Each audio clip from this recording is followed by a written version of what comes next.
Welcome back to my YouTube channel. ഒരു SCERT ഫാക്ടിൽ important ആയിട്ടുള്ള ഭാഗമാണ്. നമുക്ക് പെട്ടെന്നൊന്ന് പഠിച്ചു പോകാം. അത് മുഗൾ ഭരണവുമായിട്ട് ബന്ധപ്പെട്ട ഒരു ചാപ്റ്ററിൽ കിടക്കുന്ന ഒരു എക്സ്ട്രാ ഫാക്റ്റാണ്. നോക്കാം. അഷ്ടദിഗ്ഗജങ്ങൾ. കൃഷ്ണദേവരായരുടെ രാജസദസ്സിലെ 8 പ്രമുഖ കവികൾ അറിയപ്പെട്ടിരുന്നത് അഷ്ടദിഗ്ഗജങ്ങൾ എന്നാണ്. അഷ്ടദിഗ്ഗജങ്ങളുടെ ഏറ്റവും പ്രധാനി അല്ലസാനി പെദ്ദണ. തെലുങ്ക് കവിതയുടെ പിതാവാണ് അല്ലസാനി പെദ്ദണ. അല്ലസാനി പെദ്ദണയെ ആന്ധ്ര കവിതാ പിതാമഹൻ എന്ന് വിളിച്ചത് കൃഷ്ണദേവരായർ. കൃഷ്ണദേവരായരുടെ സദസ്സിലെ വിദൂഷകനായ പണ്ഡിതനാണ് തെന്നാലി രാമൻ. വികട കവി എന്ന പേരിൽ അറിയപ്പെടുന്ന വ്യക്തിയാണ് തെന്നാലി രാമൻ. ഓക്കെയാണ്. അഷ്ടദിഗ്ഗജങ്ങളിലെ ഏറ്റവും പ്രധാനി അല്ലസാനി പെദ്ദണ. തെലുങ്ക് കവിതയുടെ പിതാവ് അല്ലസാനി പെദ്ദണ. ആന്ധ്ര കവിതയുടെ പിതാമഹൻ എന്ന് അല്ലസാനി പെദ്ദണയെ വിശേഷിപ്പിച്ചത് കൃഷ്ണദേവരായർ. വികട കവി എന്ന് അറിയപ്പെട്ടിരുന്നത് തെന്നാലി രാമൻ.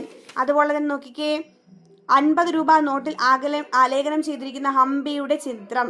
ഹംപി ഏത് സാമ്രാജ്യത്തിന്റെ തലസ്ഥാനമായിരുന്നു? അത് വിജയനഗര സാമ്രാജ്യത്തിന്റെ ഒരു പ്രധാനപ്പെട്ട സ്ഥലമായിരുന്നു ഹംപി. അപ്പൊ 50 രൂപ നോട്ട് കാണുമ്പോൾ ഓർക്കുമല്ലോ അല്ലേ? 50 രൂപ നോട്ട് കാണുമ്പോൾ നമ്മൾ ഈ ഹംപിയുടെ ചിത്രം ഓർക്കുക. താങ്ക്